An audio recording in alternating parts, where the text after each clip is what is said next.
Hey fellows, Dane here. Today got a little build I've been playing during the Keepers League, Ignite Berserker using the Grey Wind Axe. I'm sure a lot of people have seen this axe all over the place. It's pretty darn good. I haven't played in a while, so I've been catching up on items and everything. I believe it was this league that the axe actually came out. Most people see this and get googly eyes for the life stacking, but I have a soft spot for melee ignite. So actually, the rage scaling is what caught my eye. I can never decide on one thing. I was determined to play Tech Slam this league, so I ended up making a Tectonic Slam of Cataclysm Ignite build, dual wielding the axe with more of a focus on the max endurance charges, and then really just trying to get life where possible. I'm gonna let some footage play while I ramble as usual for a bit about my experience. I had a lot of fun like I usually do. I really like big AoE. I really like charges. These things feel pretty good. The skill is always going to be a bit clunky because of your charge generation and really just opportunity cost. The graphs for fire, I think, are very strong this league. I built this gentleman relatively thick, but the fact that the graphs can give you a second molten shell and you can get access to life ignite chance as like your prefixes on top of covered in ash, which normally is, I would say, is almost a fairly hard mod to acquire regularly, made blocking the graph super simple. Most of the league I actually farmed is it Cyrus, and dangerous play from Maven. It didn't really seem like there was a lot to do in maps as far as just slamming out the league mechanic, really. The league mechanic is probably S tier for the first few days, and then after that, it's super skippable in my opinion.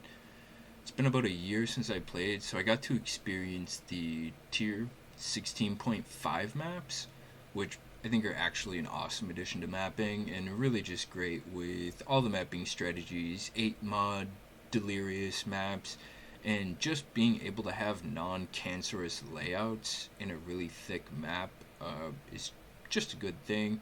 Unfortunately, the tier 17s are still pretty awful as far as enjoyment goes. There's not a lot to add to that. Melee Ignite is pretty okay.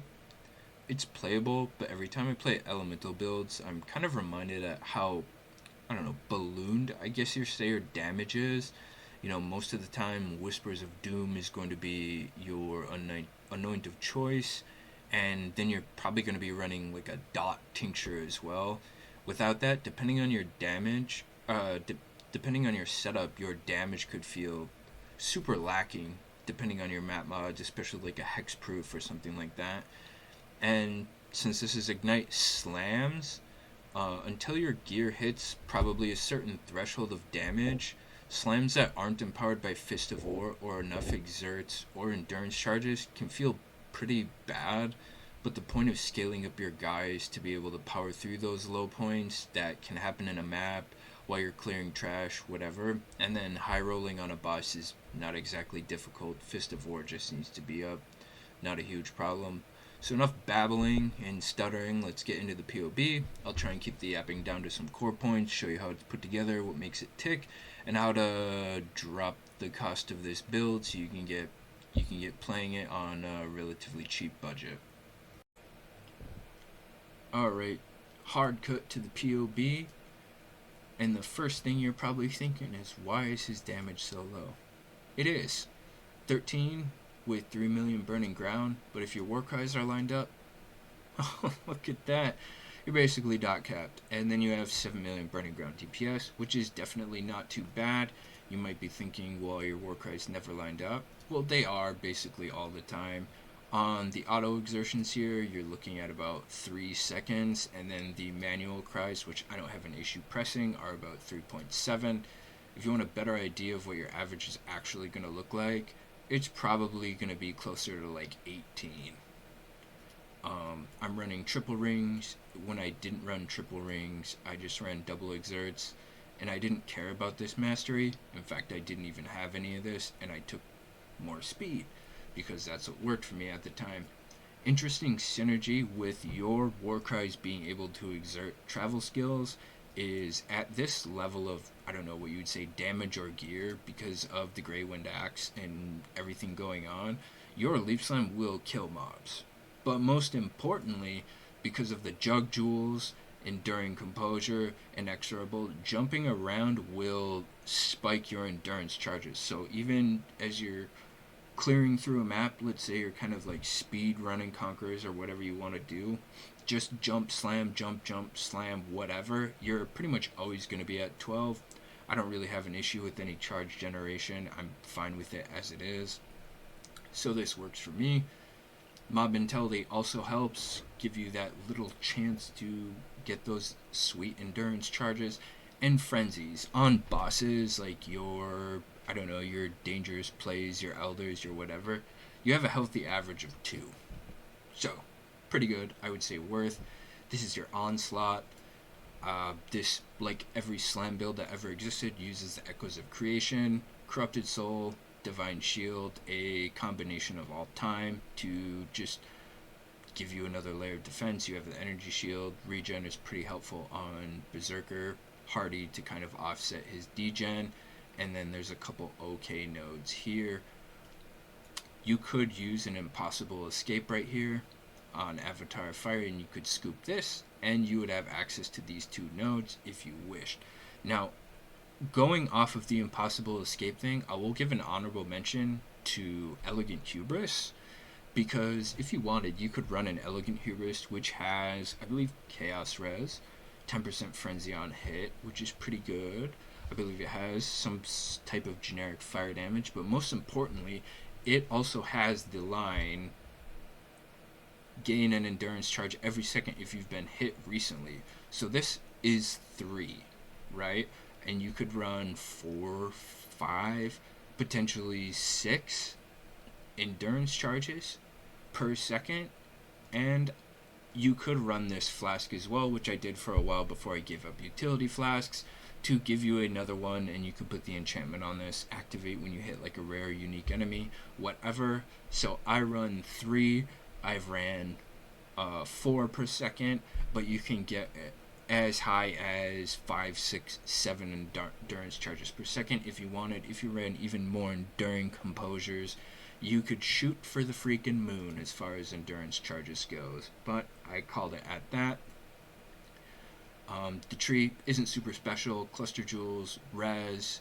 I like hits being destroyed, whatever. Any type of corpse destruction, it just helps keep you safe. You don't necessarily need to run 2 clusters. I think 1 is maybe mandatory, unless you are doing kind of like the Elegant Hubris setup and kind of keeping stuff closer to your tree. Maybe you want the 6 life masteries to help scale up the Grey Wind.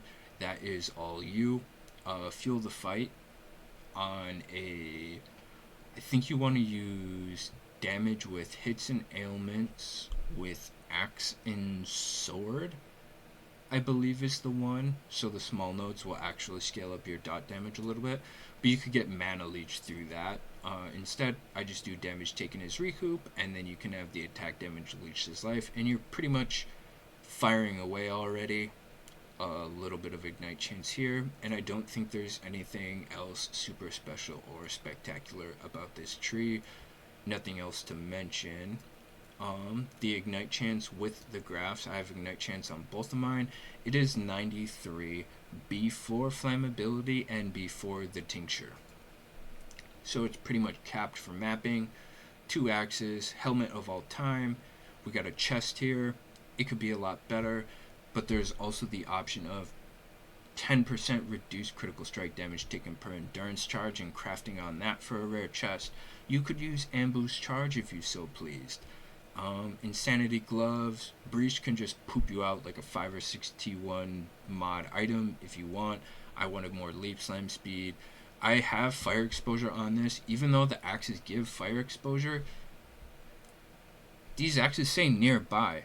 I don't know what the you know what I mean? Nearby. A word of all time in PoE. So I don't know what this is, but Tech Slam hits like off screen, and I want those mobs to be exposed to fire as well. I'm trying to get everyone exposed. And then the little baby prolif on the gloves.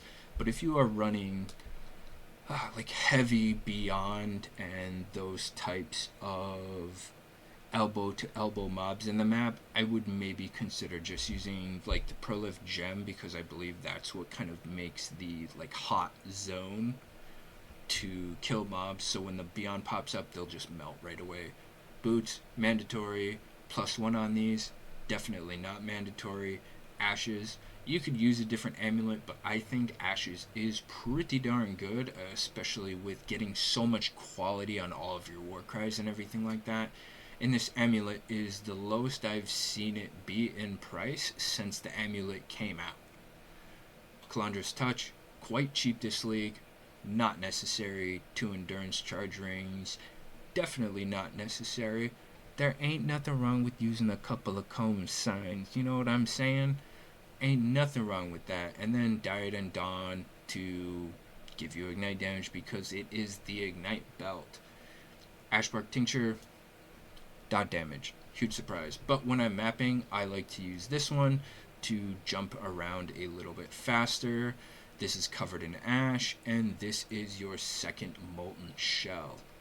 Grand Spectrums, once again optional, not necessary even if you run just one cluster, but of course if we're looking for some of the best ways to scale up the HP, this is kind of what I'm looking at, and I'm not a big fan of the Red Dream and Red Nightmare and stuff like that. I feel like that's just a little too much work for what you get from it.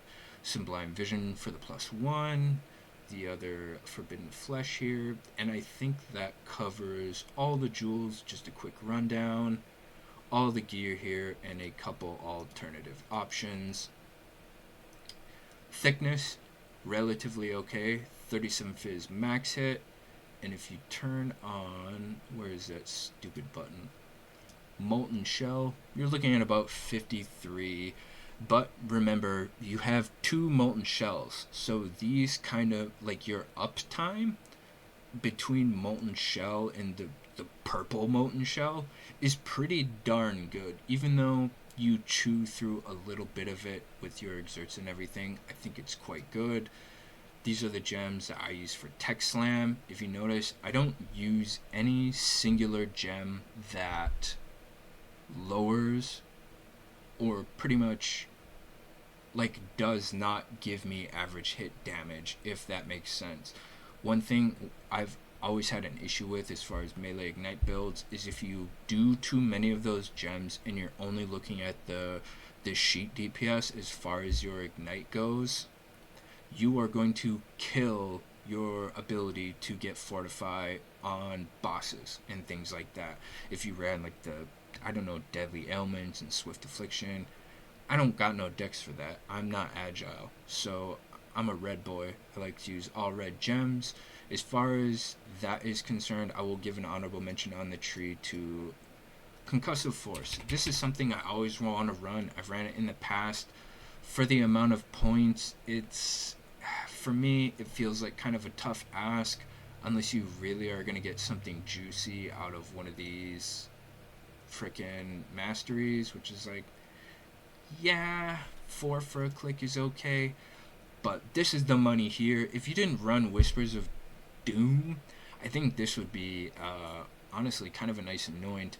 So the hits stun as though dealing 50% more melee fire damage.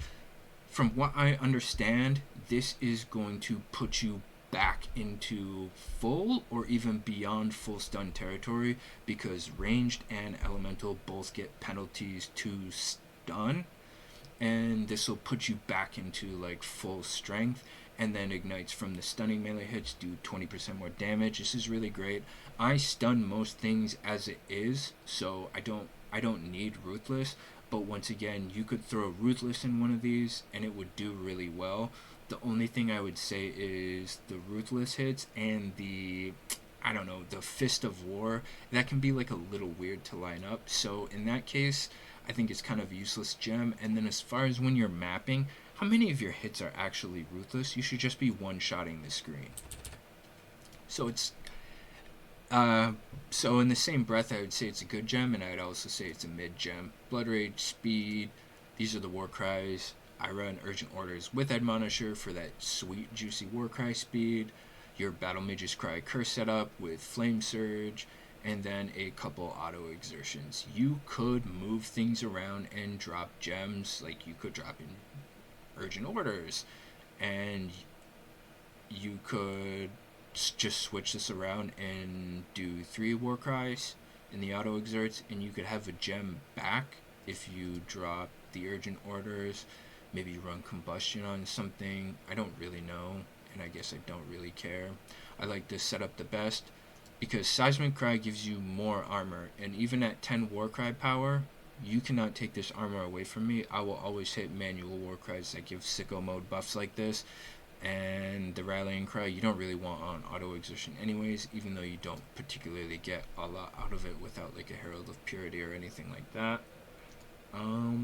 I think you can run Combustion on Intimidating Cry, but the thing is I don't even know if it counts or works. I'm just not a knower, because you're just gonna put a big Ignite over it anyways. I believe Combustion reads like enemies ignited by this skill. Yeah. So you would just put your big Ignite over it, and would it be -10 anymore? I don't really think so. And then Deter and Bleep Slime, faster attacks. These are all pretty good gems. And I think that goes over most of the character here. There's kind of a lot of switching around and customization you can do. There's a lot of different options. There's a lot of ways to build it. You can go a lot heftier into the life and a lot less into the endurance charges. Let's say you only have 6, 7, 8 max endurance charges, and you run 4 per second, so that no matter what, even on the worst roll possible, within a second or two you have all of your endurance charges, and you go for like the health mastery and not have a cluster jewel. Maybe you don't run the grand spectrums. There are all kinds of choices in here, and I think scaling the Grey Wind through multiple vectors instead of just life is also really cool. So if you are a melee Ignite player, fist bump, you're part of the fam, and I hope everyone that watches this has a good rest of their league.